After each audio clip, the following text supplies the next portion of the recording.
Boston winter mornings are harsh. The wind blowing from Massachusetts Bay cut through the valleys between skyscrapers and rattled the windows of Mary Williams' apartment. Mary had been up since early morning working. As an architect, her reputation was excellent, and she needed to finish a new project proposal by tomorrow morning.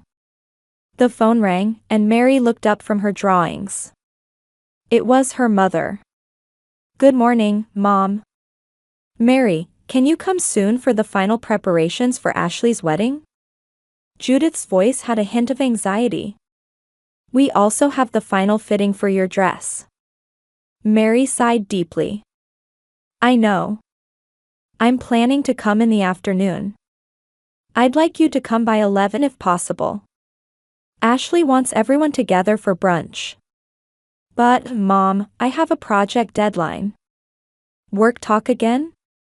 Her mother's voice immediately turned cold. "This is your sister's once-in-a-lifetime wedding. You always prioritize work." "That's not true," Mary objected, but she heard her mother's sigh. "Anyway, please come as soon as you can. Dad and Ashley are waiting." The call ended, and Mary quietly put down her phone.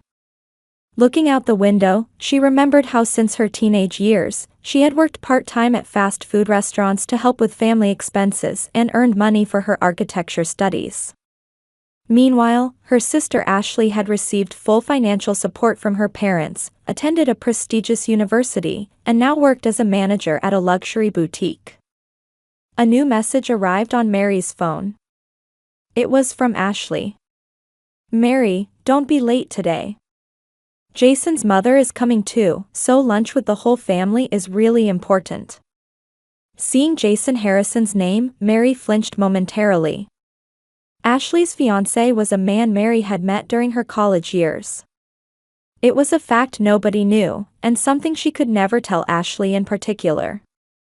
As Mary headed for the bathroom, she thought about her complicated relationship with her family. Her parents, especially her father Robert, had always favored her sister. Even when Mary succeeded in her architectural career, the topic quickly ended, and conversation shifted to Ashley's latest achievements or plans. While showering, Mary thought about the uneasy atmosphere she had felt recently. Since Ashley's engagement announcement, she felt her parents' attitude toward her had grown even colder. Phone calls decreased, and her opinions were increasingly disregarded at family gatherings. After getting ready, Mary left to pick up her wedding dress. In the car, she thought about her success and estranged relationship with her family. Despite being one of Boston's most highly regarded architects, in her family's eyes, she always seemed to be viewed as cold and a workaholic. When she arrived at the dress shop, Ashley and her mother were already waiting. Mary didn't miss how Ashley's expression stiffened slightly. "Finally, you're here," Ashley's voice sounded cheerful, but her eyes weren't smiling. "Jason's sister will be here soon. I think you two will get along." Mary smiled awkwardly. "Yes, I'm looking forward to it." In the fitting room, Mary tried on her dress. Looking at herself in the mirror, she thought something was off. Not just her family's attitude, but something unsettling about the entire wedding. She was particularly concerned about the subtle glances Ashley gave her whenever Jason's name came up. "Mary, have you met Jason before?" Ashley suddenly asked. Mary's heart stopped for a moment. "No, why?" "Just wondering." "When he heard your name, his reaction was a bit strange." "Must be your imagination," Mary maintained her composure. "How would we have met?" Ashley said nothing and returned her gaze as if satisfied with Mary's answer. However, Mary's anxiety only grew. Did Jason remember her? And if he did, had he said anything to Ashley? As Mary took off her dress, she resolved to investigate the source of tension in the family before the wedding. Something was happening. And she distinctly felt that this something involved her. On the wedding day, luxury cars lined up in front of St. Patrick's Church in Boston, with elegantly dressed people arriving one after another. Mary arrived at the venue slightly late. She had sent apologetic messages to her parents who had called her several times that morning, but there was no reply. At the church entrance, Mary took a deep breath. Dressed in an emerald green gown, she composed herself. Like presenting an architectural project, this too was a kind of performance. "Miss Mary Williams?" A young staff member approached her. "Your family's seats are this way." Mary was surprised to see the indicated seats. They were far from the front row where parents and relatives sat, positioned instead along the side of the church. "Excuse me, I'm the bride's sister. Shouldn't I be in the family section?" The staff looked confused. "I'm sorry. The seating chart specifies this."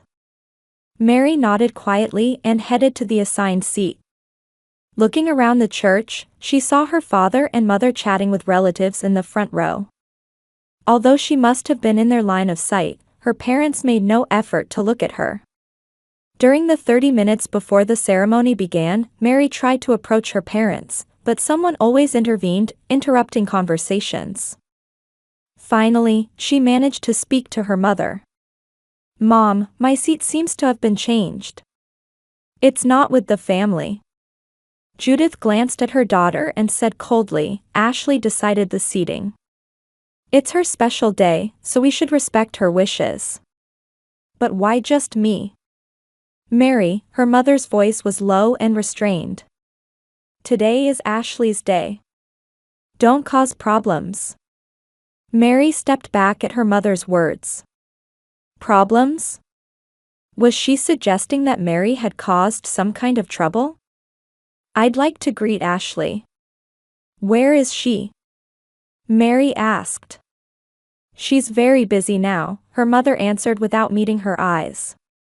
"There's so much to prepare before the ceremony begins." Robert, her father, approached. His expression hardened subtly when he saw Mary. "Robert, Mary wants to greet Ashley," Judith told her husband. "That's not possible now," Robert's voice was colder than usual. "Ashley is busy with preparations. Besides..." He broke off. "Besides what?" Mary prompted. "Nothing," her father said. "Return to your seat. The ceremony is about to begin." Mary left her parents and went outside the church. Something was wrong. She took out her cell phone and sent a message to Ashley. "Are you in the dressing room? I'd like to say hello." The reply came immediately, "I'm busy now." After the ceremony, Mary sighed. Outside the church, she happened to meet Mike, Jason's best friend. Mary remembered Mike's name and face from her college days with Jason. "Hello, Mike." Mary called out. "I'm Mary, Ashley's sister." Mike looked surprised and stared at Mary. "Oh, yes, hello." His reaction was visibly awkward. "It's been a while," Mary said. "Have you been friends with Jason since college?" The color drained from Mike's face. "College? Did you also, with Jason at college?" "No, I don't know him," Mary quickly said. "I just meant, he talks about you a lot." "Oh, I see," Mike seemed relieved. "Yes, we've been friends for a long time." The conversation continued unnaturally, with Mike checking his watch repeatedly. "Excuse me.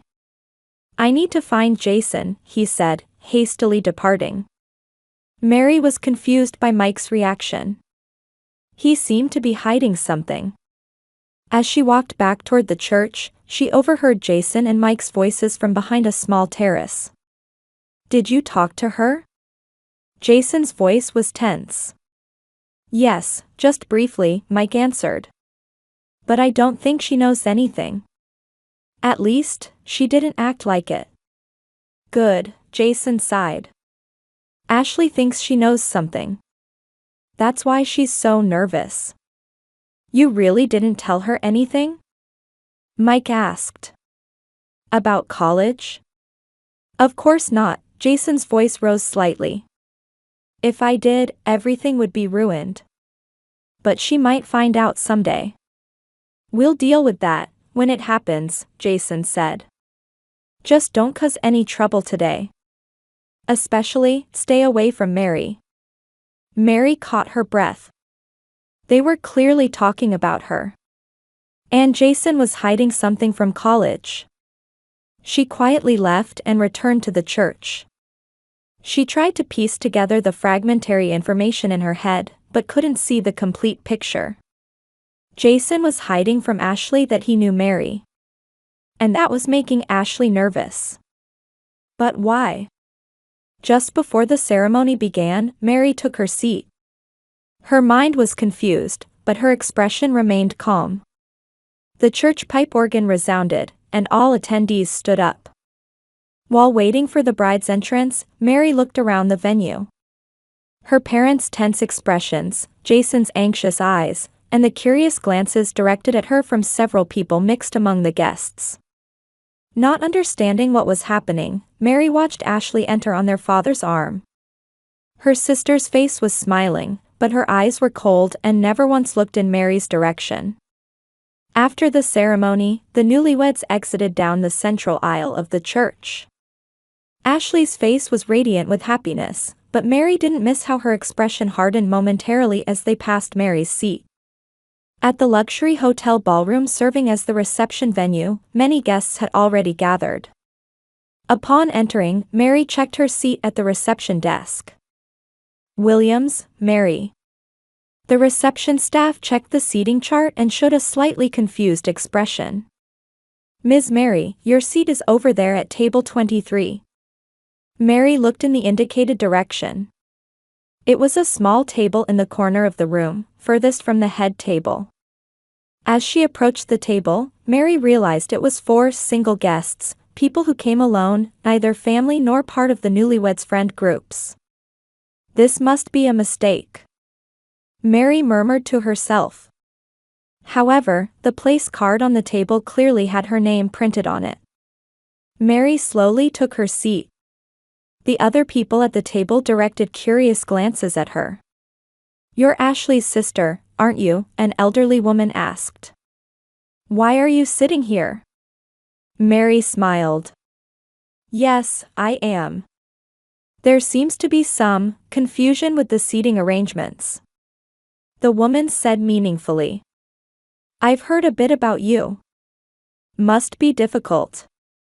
Mary frowned. "About me? What have you heard?"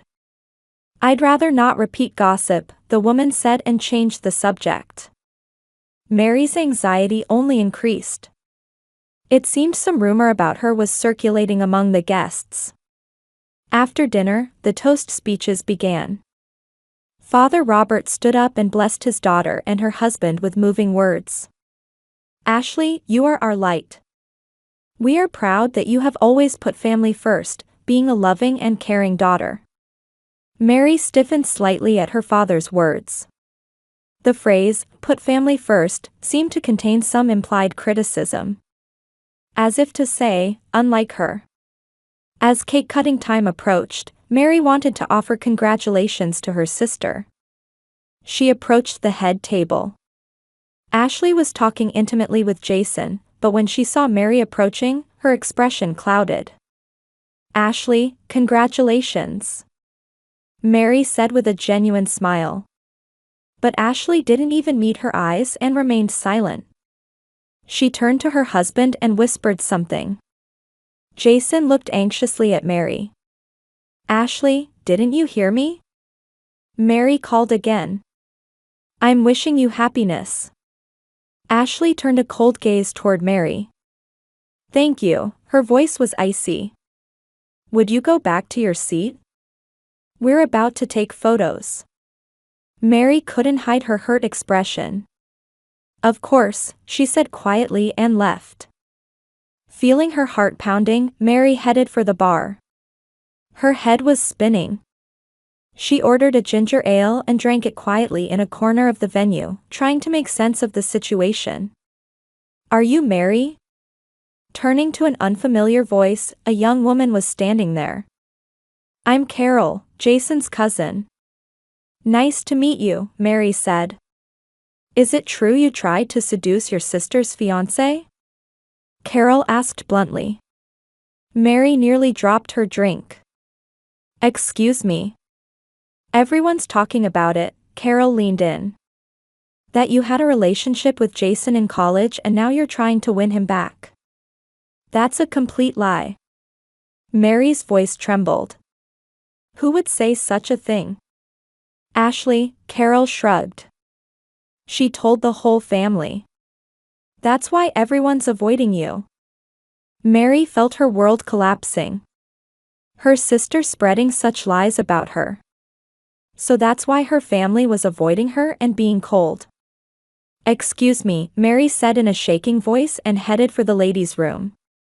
In the bathroom, Mary took deep breaths in front of the mirror. Her face was pale. Touching her cheek, she realized tears were flowing.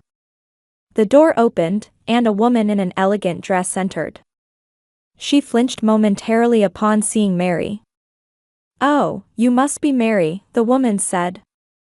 "I'm Eleanor, Jason's sister." Mary wiped away her tears. "Nice to meet you. Are you okay?" Eleanor asked. However, her voice lacked genuine concern. "Yes," Mary lied. "Just a bit tired." "I see," Eleanor said, beginning to touch up her makeup. "I've heard about you. That you abandoned your family and only built your career." Mary looked at her in surprise. "What?" "Ashley told us," Eleanor said coldly. "When she was young, you left home and never came back, right? Never took care of your sister." Mary trembled with anger and sadness. "That's completely untrue.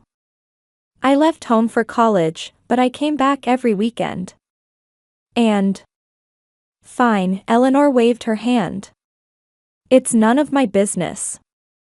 Just don't hurt Ashley today." After Eleanor left, Mary entered a stall and closed the door. There, she quietly cried. Ashley was spreading complete lies. Far from abandoning her family, Mary had supported the household while attending college and dipped into her own savings to support her family when her parents lost their jobs. Ashley was able to attend a prestigious university partly because Mary covered some of the tuition.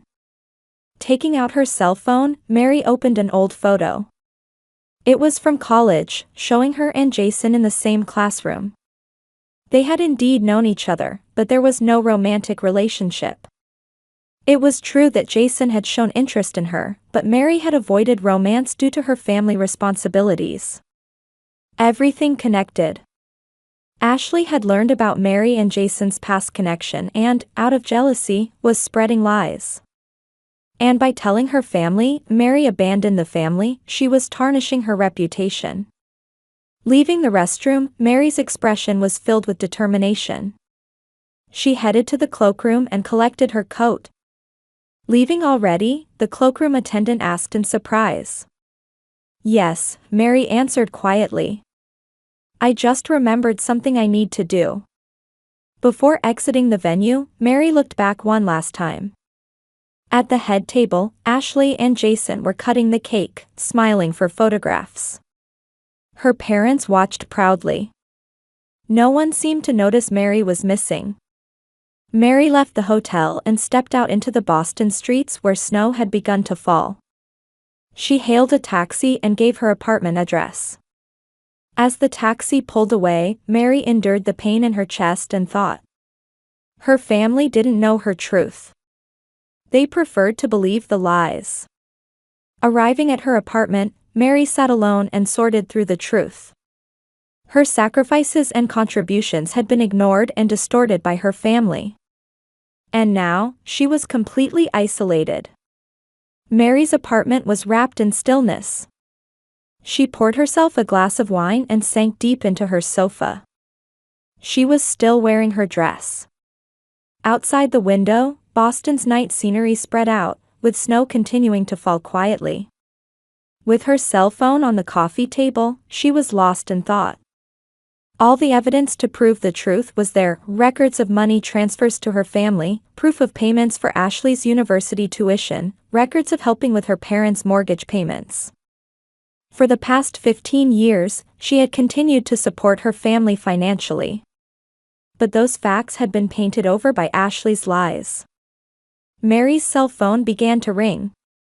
Ashley's name was displayed on the screen. She ignored the call and continued to drink her wine quietly. Next came calls from her parents. And surprisingly, from Jason too. Now they notice, Mary murmured to herself. The phone didn't stop ringing, and messages kept arriving. Mary finally picked up her cell phone and checked the messages. She read a message from Mike. I want to apologize for what happened at the engagement party. I was drunk and talked too much about Jason's college days. I revealed that you were his first love. Now, the venue is in chaos. Mary caught her breath. Mike had revealed the truth.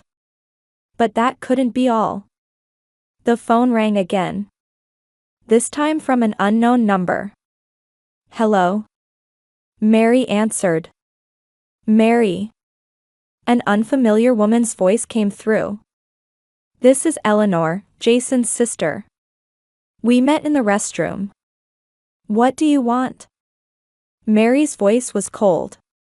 I want to apologize to you. Eleanor's voice sounded genuinely sorry. I didn't know the truth about your contributions to your family. When my mother collapsed at the venue, Jason's friend Mike, who was drunk, started talking about various things. That you financially supported your family, especially covering Ashley's education costs, and yet Ashley was lying. What? Mary was surprised. Mike also talked about college days. That Jason was crazy about you. But you turned him down because you had family responsibilities, Eleanor continued. My mother collapsed from shock, and we wanted to know the truth. Jason admitted hiding his past from Ashley, and Ashley, she had to admit her lies too. Mary was speechless. Eleanor continued. The venue is in chaos now. Both families are in conflict. Jason's father is furious. Ashley has broken down in tears, and your parents are unable to accept the truth. What can I do? Mary asked quietly. Please, come back, Eleanor pleaded. Our family wants to know the truth. We want to apologize for misunderstanding you. Mary hung up. She turned off her cell phone and stood by the window. Emotions were swirling. Anger, sadness, and a strange sense of liberation. With the truth revealed, she laughed quietly. That night, Mary decided to stay at a hotel. The next morning, she opened her laptop and wrote a long letter to her family. It was a true record from her college days to the present. She attached records of money transfers for Ashley's education costs, payments for her parents' medical expenses, and most importantly, evidence that she had repeatedly put her own dreams on hold for her family. In the hotel room, Mary organized all the truths. In college, Jason had indeed confessed to her. However, at that time, Mary was working to supplement her parents' unstable income while attending school, and romance was the last thing on her mind. She gently declined Jason, and since then, they had kept their distance. When Ashley met Jason, he didn't talk about his past with Mary. And when Ashley somehow learned that fact, she began spreading lies out of jealousy. After sending the letter, Mary turned on her cell phone. It immediately began to ring. This time it was from her father. Mary, her father's voice was trembling. We read your letter. And? Mary asked calmly. Unbelievable, her father said. Is all this true? That you did so much for us. It's all true, Mary answered. I've done my best for the family. But you always prioritized Ashley and never saw my efforts. I understand, her father's voice was filled with regret. We were blind. And we believed Ashley's words too much. How is Ashley? Mary asked. She's confused, her father answered. Her relationship with Jason is also in crisis. His family is furious knowing the truth and says they're withdrawing their blessing for the marriage. Mary sighed. I don't want revenge on Ashley. I just wanted the truth to be known. Please, Mary, her father pleaded. Won't you come back home? We need to talk, all of us. After a long silence, Mary answered, I can't right now. I need time. After hanging up, Mary thought deeply. She didn't want to hurt her family. But by telling the truth, she felt liberated herself. For years, she had sacrificed for her family, and in return, what she got was misunderstanding and coldness. Mary stepped out onto the balcony and breathed deeply in Boston's morning air. The future was uncertain. She didn't know if she could repair her relationship with her family. But one thing was certain. She would no longer live in lies. Truth sometimes hurts, but that is the beginning of healing. Boston's autumn was beautiful. The trees along the Charles River had turned red and yellow, and fallen leaves covered the walking paths in the park. Mary sat on a bench by the river, holding a coffee. Mary. Turning around, her mother Judith was standing there. She looked older than before. The color of fatigue had deepened under her eyes. May I sit down? Judith asked. Mary nodded and indicated the space next to her on the bench. For a while, the two looked at the river without saying anything. Ashley was supposed to come today, Judith said quietly. But she hesitated at the last moment. I understand, Mary replied. Over the past 6 months, she had gradually resumed contact with her family, but she hadn't yet met Ashley directly. She's receiving counseling, Judith continued. She's beginning to understand that her actions came from jealousy and anxiety. She said that since childhood, she wanted to be as smart as you. Mary was surprised. Me? But she was always the parents' favorite. That might have been the problem, Judith sighed. We spoiled her too much. She didn't have your strength or independence. So, she developed complex feelings toward you. And Jason? Mary asked. They're still together, Judith answered. But the relationship is difficult. Jason's family hasn't fully accepted Ashley, and he himself is disappointed in her behavior. They're receiving couples counseling. Mary thought as she drank her coffee. She hadn't wanted revenge. She had only wanted the truth to be known. And Dad? Mary asked. He's reflecting, Judith said quietly. We were blind. We took your sacrifices for granted.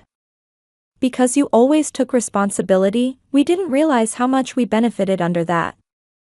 Mary took her mother's hand. The anger hadn't completely disappeared, but she felt that a door to understanding had opened. Ashley has started telling her friends the truth, Judith said. At first, she was embarrassed, but now she acknowledges her mistakes and talks about everything you did for us. Clouds drifted away, and the autumn sunlight enveloped them. Complete forgiveness will take time, Mary said honestly. But I'll try. We can't ask for more than that, Judith smiled. That night, Mary returned to her apartment and stood by the window, gazing at the city lights. Her cell phone rang, and a message arrived. It was from Ashley. Mary, I'm sorry. I didn't have the courage to meet. But someday I want to have the courage to apologize. You were a wonderful sister. I didn't deserve that. Mary stared at the message for a long time. Then she replied. Ashley, contact me when you're ready. I'll be here. Mary put down the phone and exhaled deeply. Family bonds are complex. Blood ties are just the beginning of a relationship, and she understood that true family is built on honesty and mutual respect. The path to complete reconciliation might still be long, but on the foundation of truth, they were beginning to build a new relationship little by little. It wasn't perfect, but at least it was genuine. Stars began to shine in Boston's night sky. Mary smiled as she thought about the future.